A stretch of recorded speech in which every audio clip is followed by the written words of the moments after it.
Pinangangambahan ng posibilidad na magkasakit ang mga mag-aaral at school personnel sa isang paaralan sa Nabua, Camarines Sur.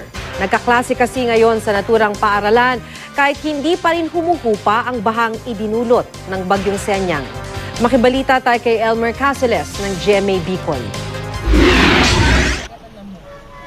Kapag maulan ang panahon, inaasahan na ang pagbaha sa ilang lugar sa Nabua, Camarines Sur. Nitong isang linggo lang, walang tigil ang pagulan dito dahil sa Bagyong Senyang. Matapos ang pagulan, humupa na rin ang baha sa mga apektadong lugar, maliban na lang sa campus ng Nabua National High School. Kaya extended ang bakasyon ng mga estudyante hanggang kahapon dahil baha pa rin ang ilang bahagi ng paaralan. Wala nang baha sa kalsada sa harap ng paaralan, pero naipon ang baha sa loob. 2 days ng paraoran po na continuous itong 31 hanggang 1. Paabot digdi sa kuya, sa pabayan dyan. Kaya makusog si pagkuyang kan tubig, haloy ang pag-subside. Ayon pa sa principal, dapat nang gawing kasing taas ng kalsada ang mga gusali sa paaralan para hindi na malubog sa baha. Iniisa-isa naman ng mga guro at estudyante ang ibang bahagi ng paaralan na wala ng baha. Nakapaglinig na? Amo na po, kaso may konting putik pa.